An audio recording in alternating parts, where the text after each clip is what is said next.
Tanlaw Solicitors is proud to sponsor the ZimFest Live 2021.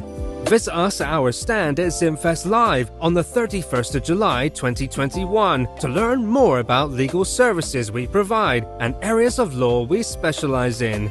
For more information, visit our website www.tanlaw.co.uk or call us on 024 7763 2323 or drop us an email info@tanlaw.co.uk or drop us a WhatsApp message on 07421 429 338.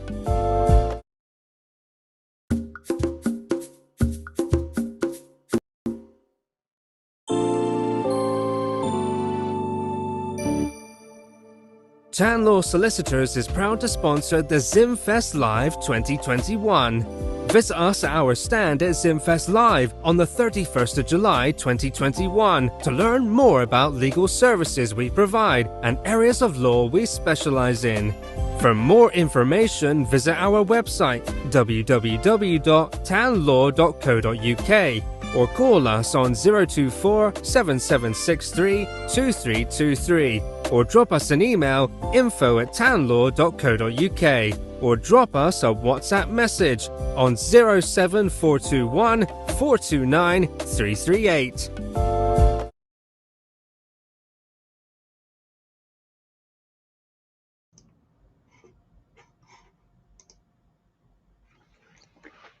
Hello everyone, my name is Andrew Nyamayaro, your usual host of this program every Wednesday evening in the United Kingdom. I welcome you all to this update, and today we are just going to have a discussion again on immigration matters, as it is quite a topical issue at the moment within the Zimbabwean community, considering the issues that are happening with the detention and deportation of Zimbabwean citizens who are based in the United Kingdom. I hope to see you at the ZimFest this weekend. We are part of the sponsors who are sponsoring the ZimFest on Saturday. So we will be at ZimFest from when it starts until the time when it finishes. I think we'll finish our exhibition around 4:30 or 5 p.m. So pass by our stand because we will be there. Obviously, we will not be able to answer individual cases and individual matters, but we will try our best to just give general information, and our team will be there all day long. So we hope to see you at ZimFest. We are ready, and after the lockdown, I think it is something that is a welcome relief. We will also be obviously exercising all the due diligence when it comes to COVID-19, social distancing, sanitizing, and doing everything that is necessary. Today, I want to answer your immigration questions that you have. People contact me from the United Kingdom or from outside the United Kingdom.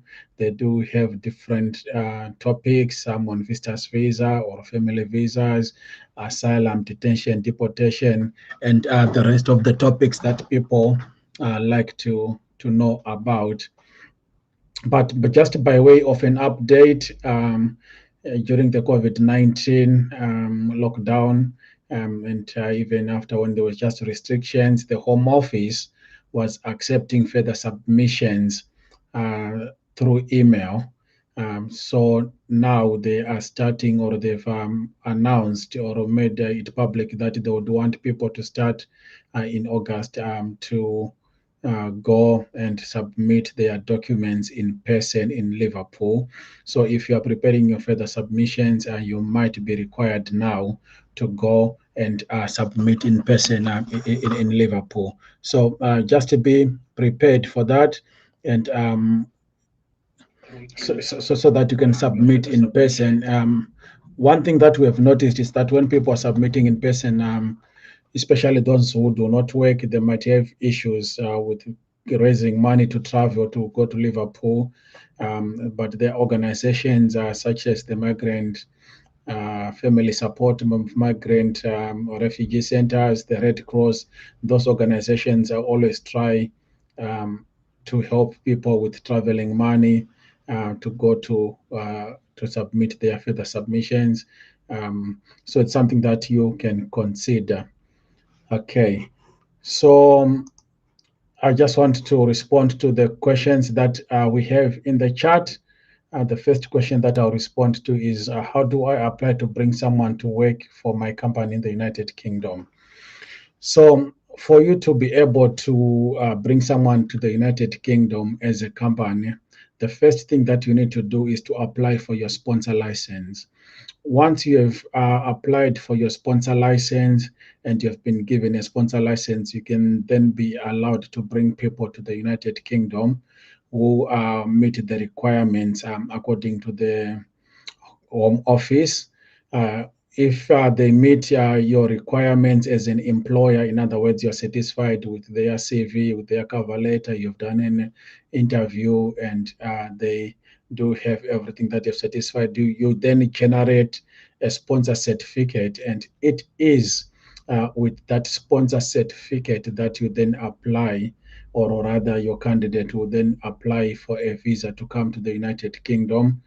They need to satisfy the immigration requirements of my head, and basically the requirements are that if they're coming from a country that is a TB country, they need to be tested for TB. They need to pass the English test, and they need to have some maintenance money, unless if the employer is going to sponsor them. And they need to have met the minimum qualifications that are required for that particular job. We know that like for the health and social care visa, there's no minimum qualification, but they do need to pass the English test, and they also need to maybe my advice to employers is that you make sure that they meet the minimum mandatory requirements for the job that you are going to offer them. So it is quite possible for you to bring someone from outside the United Kingdom to come and work for you as a company, as long as you meet the requirements of the sponsor license, and you've got a sponsor license that has been issued to you.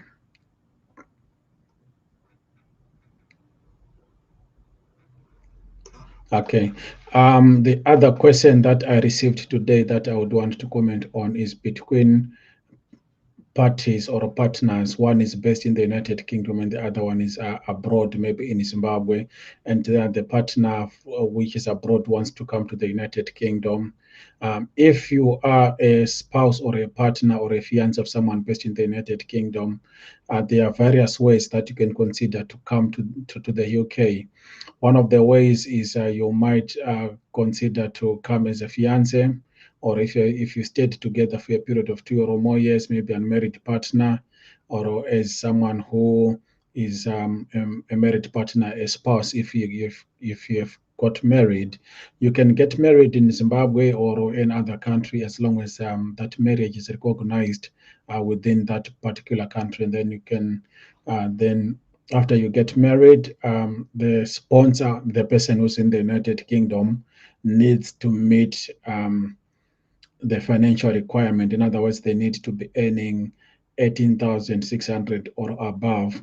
The financial requirement can be met in different ways that you might need separate advice to be given to you. It can be met by employed income, non-employed income, self-employed income, pension, certain benefits such as PIP, or savings of varying amounts depending on whether someone is employed and they want to top up with savings, or someone is relying on savings alone.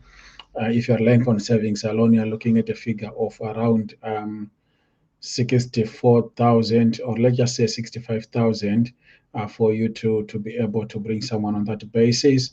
The applicant needs to meet the English requirement, so they need to pass at least the A1 English, and they also need to be tested for TB if they're in a country listed as a TB country. So that is the basic information that they need to submit, and again, depending on the circumstances of the parties, additional evidence which is peculiar and particular to each couple or individual can also be submitted. where you have made your application to the Home Office or to the entry clearance application to join your spouse or your partner in the United Kingdom, UK, the fee is paid in the local currency. So you'll see that there's a variation between a fee paid in the United Kingdom and a fee paid outside the United Kingdom because of the exchange rates that are involved and maybe other costs that the Home Office will be covering for themselves. And if you want your case to be defined to be decided earlier than the rest, you pay an additional fee of £800, and you can jump the queue, and it can go on the priority, and it can be decided if you're outside the country. I think it's mostly within the 30 days. They normally say seven a week, but normally it's within the month. If it's in the United Kingdom, within a week, your case would have been decided already. So if the decision does not go your way, then you can make an appeal, and sometimes you have to decide whether or not it's important for you to appeal or to just submit a new application. So that is in response to a question that I received today about a spouse visa for someone who's based outside the United Kingdom. If you have got any questions that you want me to respond to today in relation to immigration, kindly just put it up in the chats and I'll be able to respond to those questions. The issue of detention and deportation of Zimbabweans is continuing. We understand that more deportations are going to happen, and people may also be detained. Some of the people that were previously detained are still in the detention. Some have been moved from the detention center where they were, which we believe or we've heard that there was a breakout of COVID-19 and they've been relocated in different places. The detention center called Morton Hall, which is in Lincoln, he has been closed by the Home Office, and all the detainees that were at Morton Hall have again been relocated to various places in the United Kingdom. So if you are facing deportation or if your family member is facing deportation, they need to either make a new application altogether if they've got grounds for that, do a fresh claim or further submissions. Some might need to do an injunction if there is any need, but at the moment, I have not heard of any chartered plane that is going to go out of the country immediately, so an injunction might not be necessary. But you might also consider doing a judicial review. If such a person has got family in the United Kingdom, that can also be a ground that can be considered. Each case is different from the other, so it does not necessarily mean that if someone has got family and the other one has got family, then the decision is going to be the same. And as I have been saying over the past 2 or 3 weeks, it is important for your case to be prepared vigorously and with someone who's got knowledge of what they are doing. I cannot emphasize more that you need to have a well drafted statement. You need to submit relevant expert information, such as a country expert report. And expert reports such as psychology, mental expert report, psychiatrist, social worker, maybe an independent probation officer who can also look at your OAYS, different things that can be looked at by experts. It could be a medical expert who can look at a situation for someone who's got a particular medical condition. Such information is quite important to bolster your case for it to have a success rate. These days, the courts are not keen on having to get new evidence when the case comes to them. So you need to front load your case when you prepare your case, whether for these fresh claims or any other application that you are going to submit to the Home Office. You need to make sure that your case is prepared very well in advance and adequately, So when you make an application, for example, for a spouse application, everything has been done properly. Or if you make an application for these further submissions, they are done so well so that when it goes to court, information has already been submitted to the Home Office. And it is also important to note that new evidence or new circumstances cannot be just be submitted in court as it used to be in the old days.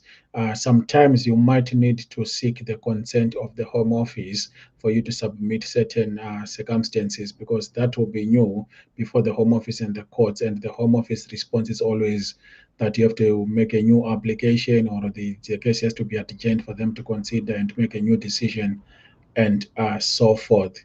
So we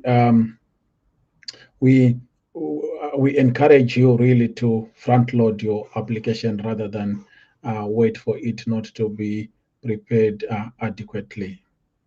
Okay, so I am a British citizen, and I am sponsoring my partner and child to apply for settlement. Am I allowed to claim child benefits? If you are a British citizen, you are entitled to claim any benefits that obviously you are entitled to after an assessment by the DWP. So that will not necessarily affect the settlement application for your partner or your child. But however, if your partner or a child is making an application, say for example, as a spouse, then there is additional information, like I said before, that then you might need to, or you rather, you will need to satisfy um, the financial requirement. So you need to, if it's a partner and a child, you are looking at around 21,000 in income that you might need to have either from an employed source or a self-employed source, or benefits that qualify, pension and so forth. So again, there needs to be an assessment of what can be done in that particular case. So necessarily it will not stop you, but will it help you with your application? That's a question that might need to be considered. 20 years in the UK, how do you go about making yourself legal? Under the immigration rules, 276 ADE, I believe paragraph 4 or 5, I think so, you can make an application based on your private life in the United Kingdom. So if you want to make an application on that basis, you need to prove that you have been in the United Kingdom for more than, or at least the 20 years. And any period that has been spent in prison do not count towards the 20 years. So I always advise my clients that we need to show that you've been in the United Kingdom. You produce, if you have a copy of the passport that you entered with, and any activities or events that have happened over the 20 years in your life. If you were a student, if you worked, if you visited your doctor or you went to NHS, all that information is relevant to prove your 20 years. So you might produce your pay slips, your HMRC documents, your school and academic certificates, um, and your Home Office documents, NHS documents, GP letters, tenants agreements, invoices, insurances, and so forth, to produce a bundle of the evidence that we will then need to submit to the Home Office. And some of the people might not be able to afford fees because they might not be working for the bigger part of the 20 years. You might also qualify for what is called a fee waiver, or you can contact the legal aid agency and apply for what is called exceptional funding. Some people do apply for exceptional funding and it is successful. And if it's successful, you can then approach a lawyer with legal aid and they can help you, or you can ask those lawyers if they've got capacity to apply for exceptional funding for yourself. So yes, there is a route for you to get a visa on the basis of 20 years. The Home Office, if your case is successful, will give you 2.5 years. And then after 2.5 years, you renew again 3 other times for 2.5 years. and after that, after the 10 years, you can then apply for indefinite leave to remain. So it's goes up to 30 years for you to get indefinite leave to remain. And if your application is not successful, most of the time the Home Office will give you a right to appeal to the tribunal. And if you appeal to the tribunal, if you've got a good bundle of evidence, you're likely to be successful. Can someone apply for a parental visa if they are not named on the child's birth certificate? That is quite a common occurrence that happens, and it is quite a challenge because if you are not named on the birth certificate, obviously there were reasons why you are not named on the birth certificate that you might need to disclose to your your lawyer. But still, there are options that are available. You can still, with your partner or ex-partner, go and get the long birth certificate, and your name can be included. And the registrar might ask you reasons why you are not included in the first place. So your name can be added to the birth certificate if you want to go that route. Or you can also do DNA testing, and with the DNA testing, it can confirm your parentage of the child, and you can then use the DNA as well to submit as part of the Home Office application. So if you're not named, there's options or various ways that you can also try to pursue. If you're not on talking terms with your partner, then you can also consider making an application for access in the family courts.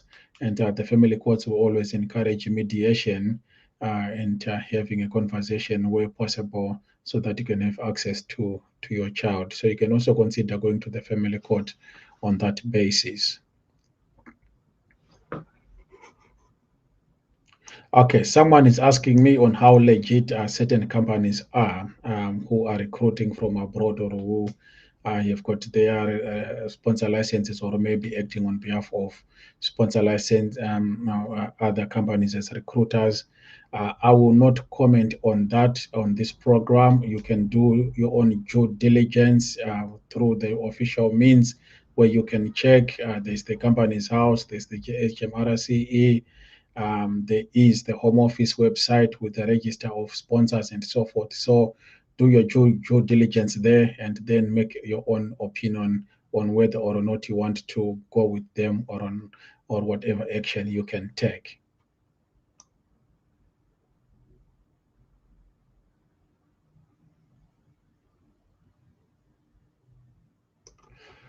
Can you manage my sponsor license?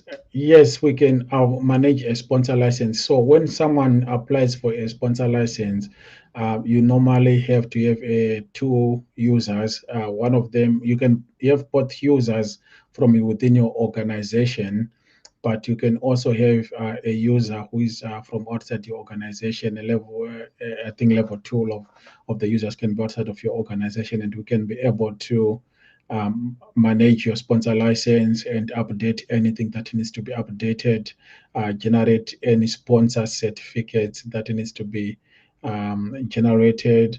Because each time you get a new employee, we log into the system and then do the process for us to generate the sponsor certificate, and then that client or candidate can then make a visa application either with your help or on their own. So yes, we can assist companies manage their sponsor certificates or sponsor licenses.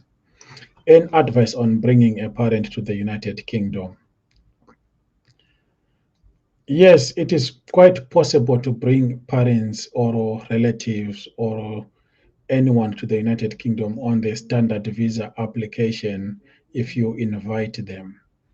The main challenge that we face under the circumstances is that most people in Zimbabwe do not have a register of their own assets, and they do not normally operate official bank accounts. They've got money in the mobile wallet of their phone. And the other challenge is that people are not employed. So those are the things that the Home Office normally looks at, and they will refuse based on that you have not demonstrated that you will go back to your home country before the expiry of the 6 months. So where your parents, obviously age might also be a determining factor, as well as their health. If you are bringing over your parents, I would suggest that if they've got any assets that they have, you bring that to the attention of the Home Office. If both of them are coming or one of them are coming, you can bring that to the attention of the Home Office. What do they do? How much pension do they have? Any reasons why they have to go back to Zimbabwe before their visa expires.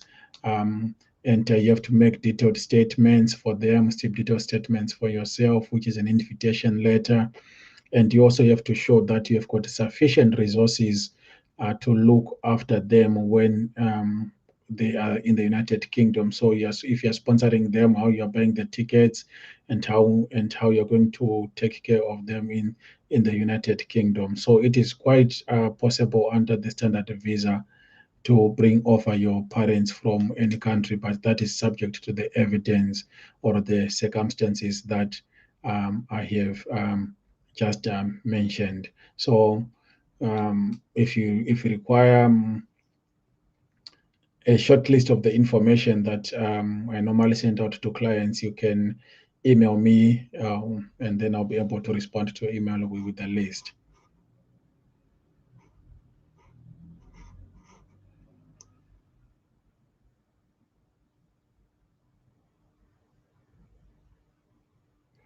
Okay.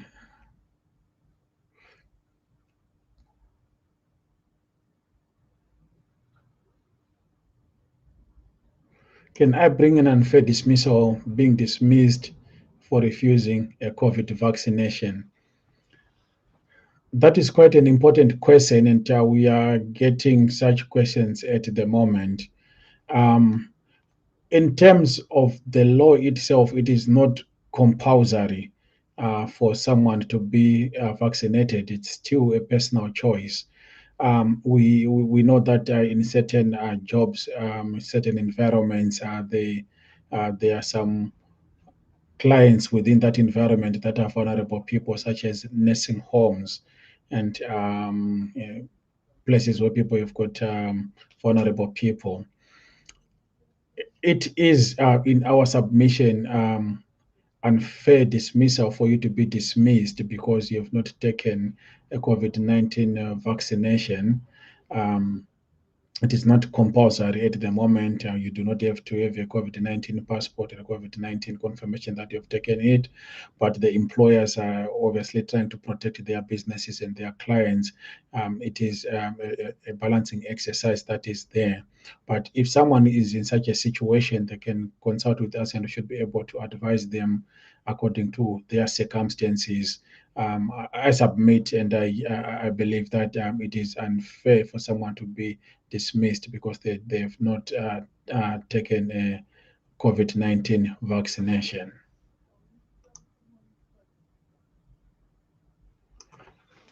If you have been visiting your siblings in the United Kingdom for almost 5 years and you like to join them permanently, what are the requirements and how do you go about it? Okay, that's a good question. So if you are siblings, and in this case, I want to believe that you are all adults. If you are adults, you cannot necessarily get a permanent stay in the United Kingdom on the basis of you visiting your adult siblings. Um, or even more so, even if your siblings are under the age of 18, um, that might give you a better chance. But for adults, it will not give you a reason to visit, to be with them permanently. Maybe you might get a better chance of getting a 2 year or a 5 year or a 10 year visitor's visa, and you can spend the 6 months in the United Kingdom and then leave 6 months. You can spend it at the same time, or you can do different um, periods adding up to 6 months. and then again you do it the next year and so forth. The situation of adults is always very difficult, and in the end, and the courts have said, unless if there is a dependence that is more than emotional ties, then that can be considered. But if there's no a dependence which is just beyond the blood ties, or which is not just beyond emotional ties, then the courts will not consider that for someone to have a permanent residence in the United Kingdom.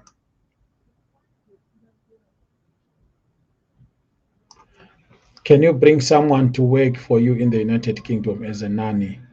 Again, that is an interesting question. Previously, you could bring someone to work as a house help or as a nanny, but the laws have seems to have been tightened now at the moment, and there is a gray area whether you can bring a nanny to the United Kingdom because it is on the shortage list.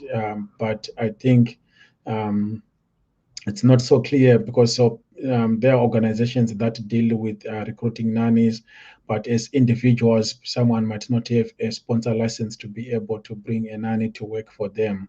So, as it stands, I think it's an area that needs to be queried with the Home Office to see if someone can bring a nanny to the United Kingdom or not. But I know that people always want to have someone to help them with their children and the household chores.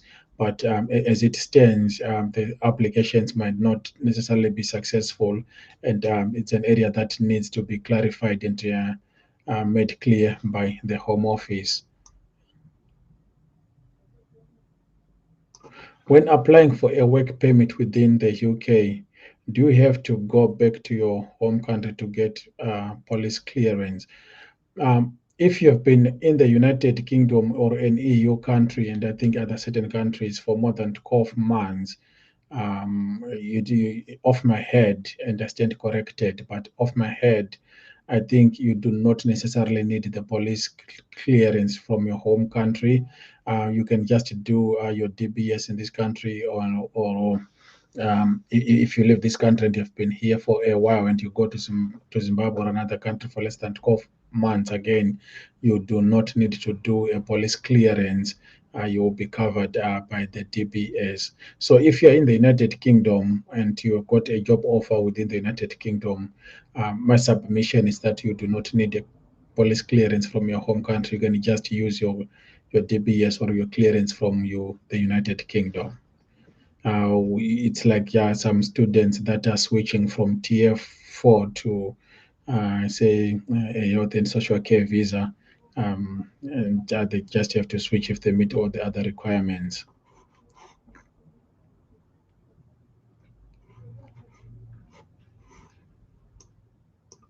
Okay, whilst I'm waiting for more questions to come in, I'm just excited that we are sponsoring ZimFest, and will be there on Saturday.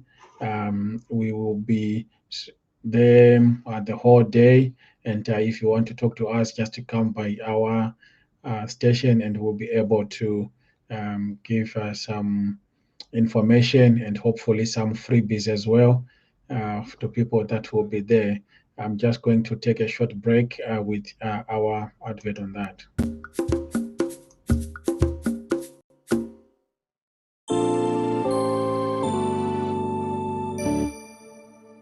Tanlaw Solicitors is proud to sponsor the ZimFest Live 2021. Visit us at our stand at ZimFest Live on the 31st of July 2021 to learn more about legal services we provide and areas of law we specialize in.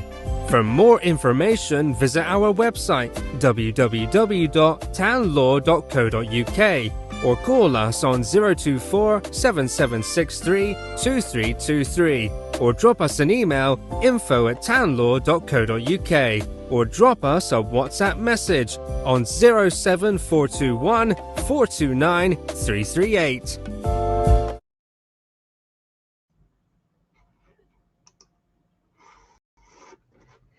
Okay, I've got more questions that I've received.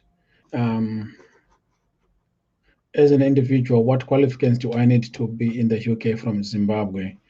Well, that is quite a general question, and there's various ways that someone can come to the United Kingdom if they meet the requirements. You can come as a visitor, as a student, as an investor, as a spouse, as someone seeking protection on human rights grounds, and so forth. So there's no one answer to that question. You need to be specific as to your circumstances, and then maybe I can be able to respond to your question. Can Home Office reject your application for a visa even if you've got a sponsor certificate? If you've got a sponsor certificate and you meet all the other requirements, then they are unlikely to reject your application. However, there have been situations where someone who, or some people that have made previous applications and they've been refused previous applications, for example, and some of them have been given a ban, or some of them have been refused on grounds that raises issues of credibility and so forth.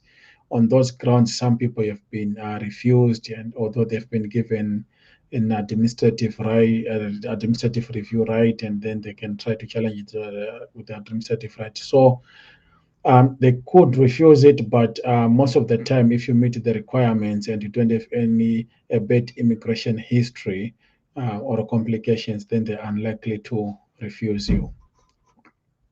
Can I set up a church as a charity in United Kingdom, and can I employ a family member as a pastor? Um, okay.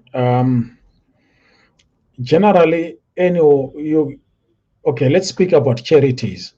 So the charities are regulated by the Charities Commission, and there are various types of charities. There is a trust. There's a CIC. There's a CIO, and the different ones, and they are managed in different ways. Some of them you have to register them as a company and then register them as a charity, or just register them directly with the Charities Commission. Some are limited by guarantee and so forth. So you need to have again regulatory documents or governance documents for a charity. If it's a small charity that has got £5,000 or less, a few members, and then you can just have a trust deed. You might need to have articles and memorandum of association. If it's one coming through, say the CIC, or you might need to have a charity, your constitution. So the charity, for some an organization to be registered as a charity, it has to serve a public interest. What is the public interest that organization is serving? What is the public benefit that organization is serving? If it's just benefiting its own members, then it's not a charity organization as such. It could be a club or something like that. So if you want to register a church, yes, it's possible to register a church as a charity. If it's a small church, you might have just to consider doing it based on a trust deed, and then maybe develop from there as your membership and your income increases. If you handle more than 5,000 a year, then it's advisable for you to register it as a charity. In term, and then maybe you also have to register with the HMRCE and any other relevant organizations that might be out there. And in terms of employment, you need to prove if someone is employed by the organization or the charity, having, for example, a contract of employment, and if you've got a payee number and corporate tax number and things like that, so that you can be able to remit money to the HMRCE. It's always important to try to avoid conflict of interest, because when there's conflict of interest, then they might cause issues. As the Charities Commission is always on a lookout for issues like that. So it can be possible to have your own organization or a charity, and have people who might work in there, but also trying to show that there is some independence, and also balances and checks that are in the organization to avoid abuse of the charity.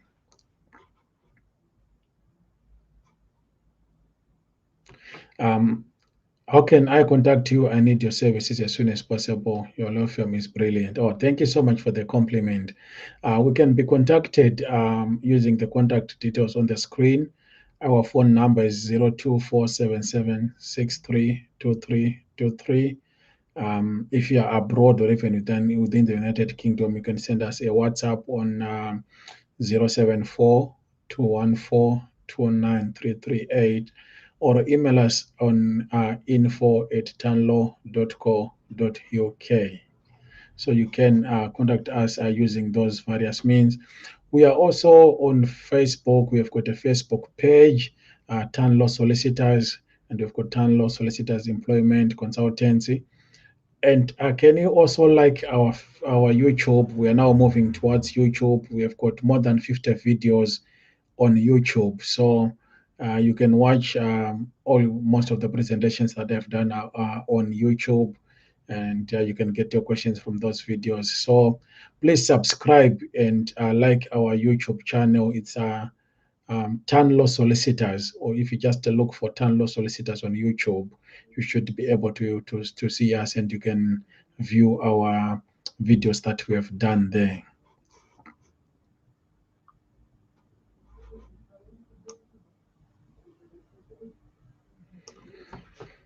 Can I bring a family member on a sponsor license? Again, that's another interesting and tricky question on whether you can bring someone on a sponsor license.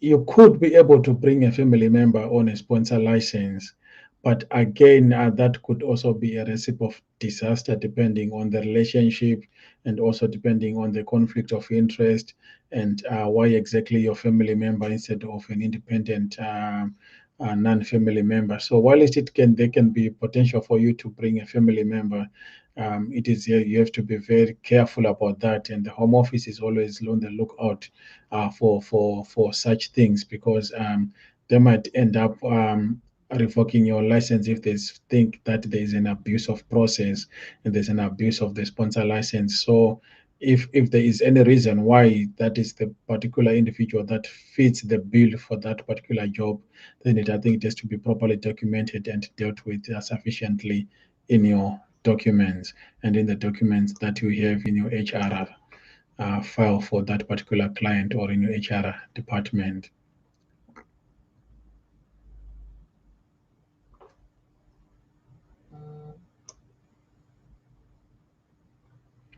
Okay, Mike Kiki is stating that by the 1st of September 2021, anyone working in the health and social care must have both vaccinations. That's the law.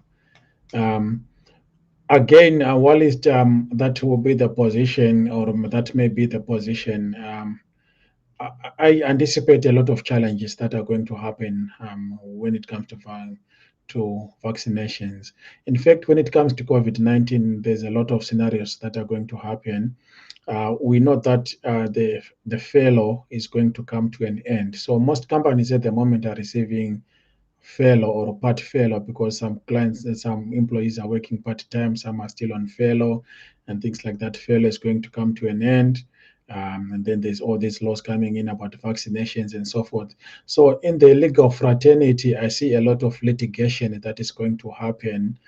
People challenging the vaccination bylaws and laws and things like that, people being made redundant from work, settlement agreements being made, and so forth. So there's going to be and maybe judicial reviews coming up and so forth. So all I can say is that watch this space. I think we'll be discussing these topics more frequently in the future.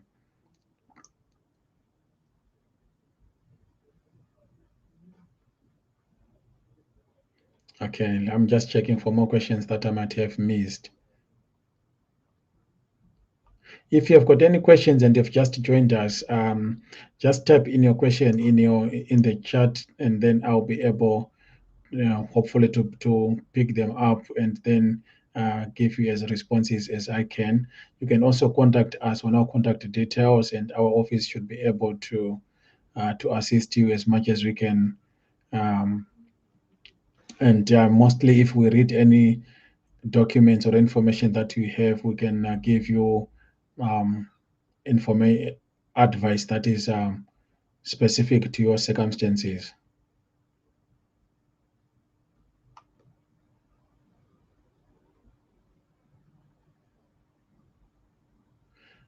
I'll just put the short advert for now, just for 40 or so seconds while these people are typing their questions.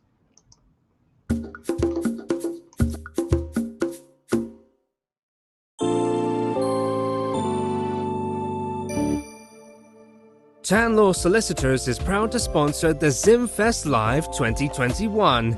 Visit us at our stand at ZimFest Live on the 31st of July 2021 to learn more about legal services we provide and areas of law we specialize in.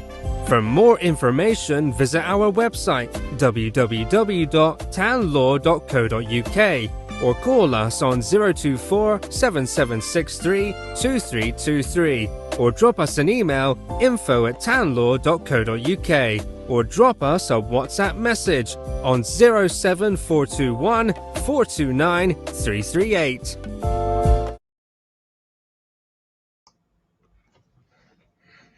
Okay, thank you. What step for those in detention? For those people that are in detention or people that are likely to face detention, it is important for them to make submissions one way or the other if they've not done so to the Home Office. They might make new applications completely if they've not done that before, or maybe fresh claims or further submissions, or um, they might need to do judicial reviews depending with the stage where their case is. Some of them have been in detention for quite a while now. So if a removal is not imminent, then they need to make a bail application. And they can make a bail application to the Secretary of State, or they can make a bail application to the First Tier Tribunal. When someone is making a bail application, the court would want to be satisfied that they've got an address that is approved, an approved address, and that they can be able to go and state that address. If someone does not even address you, they might need to contact maybe some charity organizations such as BID, which help detained immigrants, or a JCWI, or a Red Cross, or a Migrant Help. They can assist them to get a hostel or a place where they can stay, which is approved for someone who is under detention or immigration powers to stay. And also, it is also important to consider having financial guarantors who used to be called sureties.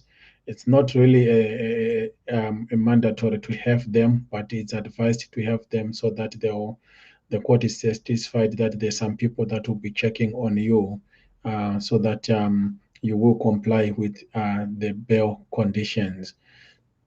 A bail application is free. It's normally dealt with very quickly by the courts. You submit it, and most times within, say, 2 weeks or less, your bail is heard. But it has to be a very good case on bail, because if it is refused, you cannot make another bail application for 28 days. So if your case is not strong, or you think that you might be refused, you might as well as withdraw that bail application and make another application once you have got better grounds to rely on. Okay. Can I take my grandkids to live with me while the mother, who is single, is at university? Okay, so I'm assuming that the grandmother and the mother are both in the United Kingdom, and there's nothing to stop you. It's a family agreement for you to take the children and stay with them. And if the other parent is involved, I would want to assume that they are also in agreement. And if there's not an agreement, maybe the other party, and there might be need to take it to court and things like that. But there is nothing to stop you to live with your children or your grandchildren, rather, whilst the mother is studying at a university and if that is going to help in that case, so that they can she can pass or do well in the studies.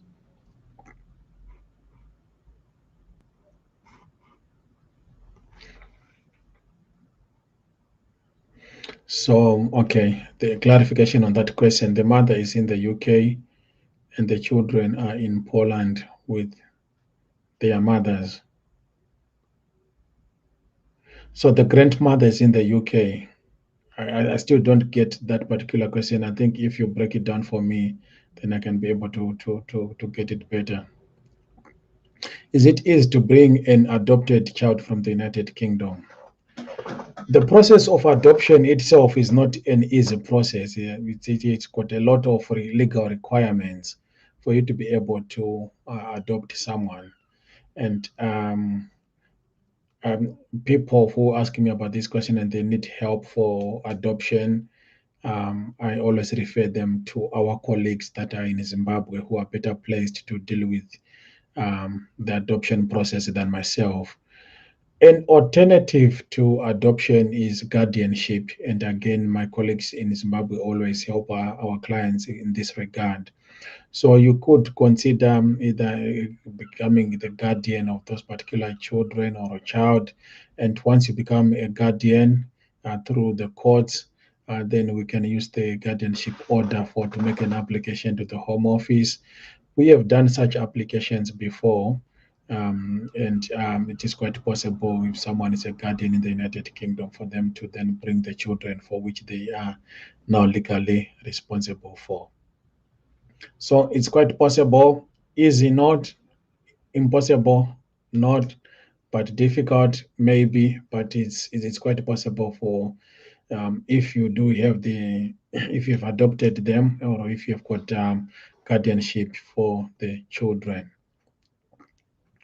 With the regard of the children with the mother studying in Poland and the grandmother is in the United Kingdom, I think someone can attempt to make an application if the mother and the grandmother is here. I think it will be under Rule 297, a relative of a minor child, and you need to explain where they're coming to stay with you instead of with them going to stay with their mother or remaining in Zimbabwe. If there's a family member who has been staying with them in Zimbabwe, the Home Office might also question why that person cannot continue to stay with the children in Zimbabwe. So it's quite possible for the children to come and join their grandmother in the United Kingdom, assuming that the children are under the age of 18. But again, that needs the evidence, the circumstances, and maybe even a social worker report to be submitted stating the circumstances of the children in Zimbabwe and how it will be beneficial for them to come and stay temporarily or permanently with their grandmother who is in the United Kingdom.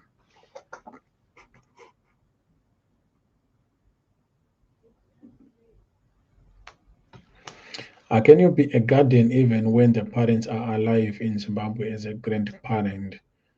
Um, Again, that is a question that will need to be answered by the guardianship court or your guardianship lawyer that will be in Zimbabwe.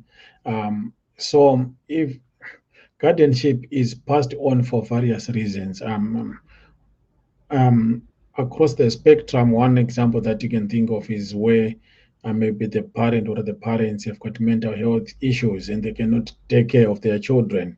So someone is then becomes appointed a guardian of those children because the parents have got mental health issues or something like that. So depending on the circumstances, again, it's quite possible for a guardian to be appointed or even where the parents are there. If, for example, both parents are alcoholics or they are never there for their children for any other reason, and it can be shown in court that it is in the best interest of the children to be taken into the care of their grandchildren, of their grandparents, then it should be possible, or it can be possible for them for the parents to have the guardianship of those children.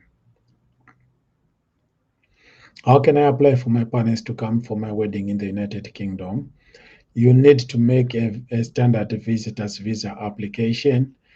you need to include in your application evidence to show that you are getting married. So you've booked your venue, you've booked your food, you've got your invitation cards. Well, that is almost a thing of the past. Now people don't send invitation cards these days; they do them online. But whatever you have done, and then you do an invitation letter for them.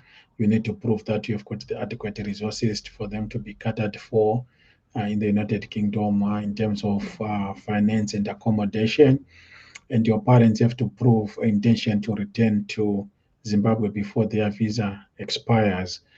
So if they've got assets or if they've got any reasons to return to Zimbabwe, you need to clearly show it if they receive any income from business or a pension or other some of your siblings that might be supporting them. They can still look at that, and so you submit your bundle to show that. So yeah, it's quite possible to bring them for your wedding and do that when there's sufficient time, so that the decision is made when there's sufficient time. So visitor's visa is what you need. Can previous adverse immigration history outside the 10 years affect your British naturalization and cause it to be rejected? If it's outside the 10 years, then no, it doesn't affect it, because the 10 years is to rehabilitate you, to make you a person of good character. So in the 10 years, you would have been now rehabilitated to be a person of good character. So it should not affect you under normal circumstances of any immigration breaches, or then in terms of criminal offenses, are there, I think, or sentencing, whatever we can. The Rehabilitation Act have got different periods for different offenses, so we can have a look at that and then advise you. But necessarily outside of 10 years, no, it should not affect you because it's outside of the period. After you are given a 10 years, I think, ban because your agent used a fake bank account or a statement, is it possible to appeal or reapply? Where you use deceit, I think it's about rule 320 or thereabouts. If you use deceit or deception to try to get an application successful to come to the United Kingdom, you will be banned for 10 years. And after 10 years, you can make an application and the ban will be over. And with good evidence, you should be able to make your application and to be successful. You cannot appeal. Appeals are done within 14 days if you are within the United Kingdom, 28 days if you are outside the United Kingdom. So you can't do an appeal, but you can make a new application. However, if you make a new application and it is refused or rejected, refused by the Home Office, then you can then, I think, have the right to appeal that decision. It's almost an hour now, so we will be winding up today's program, and we will be back again sometime next week. I'll just answer one or two questions, and then we finish off our program, and we'll meet you at Zoom Fest on Saturday. How do you apply a visa for my mom to come for social visit? She is elderly. So that will be a standard visa application, which I've alluded to before. You need to show that she will be able to stay here without recourse to public funds. There's sufficient accommodation. She's got every reason to return back to Zimbabwe before the visa is expired. You need to show that, for example, she's got assets by title deeds, or she receives a pension, she's got a bank account, she's got her own doctor in Zimbabwe who's got a history, and she has to go back for her appointments and so forth. And then here you've got sufficient income to look after her, and there's sufficient accommodation and so forth. So yeah, you can be able to bring your elderly mom for a visit, and then before the visa expires, your elderly mom can then return to Zimbabwe or whichever country she is coming from. So thank you so much for watching today, and we will see you at ZimFest. I think it's a place where you just need also to just exercise your COVID-19 precautions, social distancing, and sanitizing, and the rest of it. God bless you, and I'll leave you listening to our ZimFest marketing.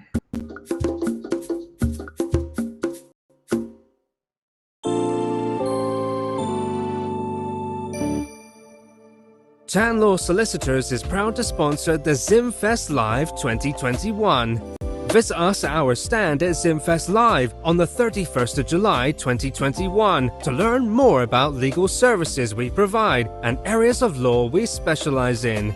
For more information, visit our website www.tanlaw.co.uk or call us on 024 7763 2323 or drop us an email info@tanlaw.co.uk or drop us a WhatsApp message on 07421 429 338.